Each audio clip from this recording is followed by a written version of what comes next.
your question, we got Schwartzman, we got Illott, we got Schumacher in Formula 2 this year, all doing very well and all Ferrari junior drivers.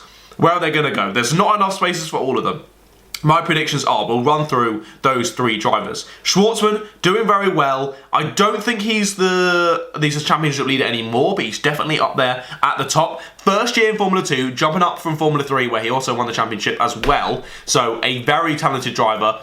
I'm thinking, unless he wins, obviously, as you say, he's going to have to leave if he does, then I think he'll possibly be on for a test driver role or maybe a seat. We'll see. But I think most likely, and what will be best for him, is going to be another year in Formula 2, I'd say. Possibly with the same team, possibly moving around. I think he'll be very good, and the more experience he can get in those top-tier Formula cars, I think will set him up super nicely to join maybe the year after for the 2022 regulation changes. Then I'm thinking Illott and Schumacher are both going to be getting seats for next year, I would say, and I would hope so, unless we see some moving around. Obviously, we've got Alonso coming in from a different series, unless some other people come in from another series. We're mostly looking at Formula 2 drivers jumping up and jostling around. I'm thinking one of them is going to be going to Alfa Romeo and one to Haas, and we'll have a talk through what I believe. Now, so for Alfa Romeo, I'm thinking both drivers gone. That's what I'm saying. Both drivers are going to be gone. I'm thinking Raikkonen's out for retirement. The car is crap this year. He's not going to put up with it for next year. As he says in the Drive to Survive, it's just a passion for him. He's not doing it for the money. He's not doing it for any of that sort of glitz and glamour and whatnot. He doesn't care. He's just doing it because he enjoys racing. And languishing down the back, I don't think he's really enjoying himself. So I think he's going to be gone at the end of 2020. And then also Giovinazzi doing well, beating Raikkonen in places, but other times not doing as badly, really not doing well with that bad car. And I think that Ferrari might be the end of their tether for him. I just don't think he's quite got that pizzazz that's needed for the Ferrari seat in future. So I'm thinking both of them out. I'm thinking Hülkenberg. I know he's in chats with Alfa Romeo already. I think Hülkenberg is going to be in one of those Alfa Romeo seats. So in place of, say, Kimi Räikkönen. And then I'm thinking Mr. Schumacher will be going into the Alfa Romeo seat. Again, apologies, audio listeners, for the cough. I'm thinking, yeah, Schumacher into that seat. He is I think, the main Ferrari sort of junior driver, as you would say, because of his last name. And I know he gets a lot of stick because of his last name. He also gets a lot of help because of his last name. Having that, he has that edge over Illott and over Schwartzman, doesn't he?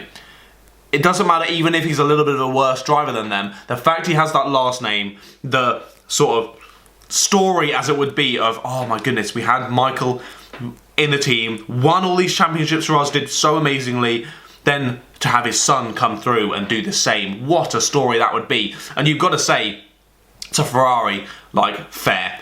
That would be a lovely story. Some other teams might not do that. Some other teams may be more technical. Ferrari is definitely a lot more of a team with heart, really. And they would love a story like that. And the camaraderie of having another Schumacher in the team, I think, could help as well. So I feel like Schumacher's going to be going for that Alfa Romeo slot to then wait for 2022. For Sainz, I really don't think he's going to be in that seat for long. 1 year, maybe a bit more than that, but I wouldn't say too much. Schumacher will then move up and take that spot, I believe, in the Ferrari seat afterwards.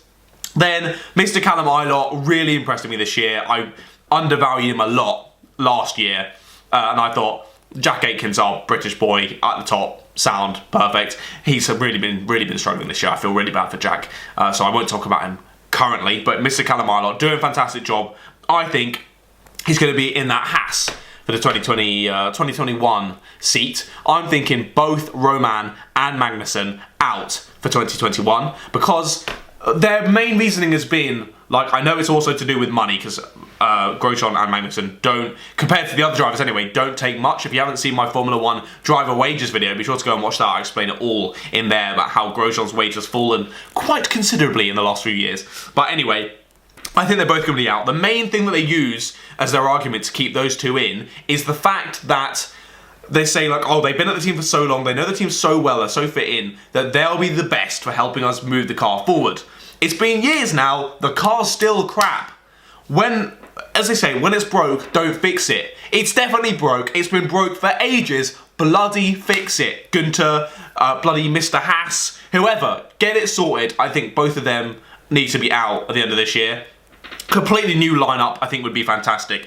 I'm not sure who would be that sort of main driver that they would get in. I'm yet to think about that, of who on the grid would be a good fit for that Haas team. But I think as the second driver, the more rookie, young driver, Illott would be a fantastic pick for them. A really, really good talent.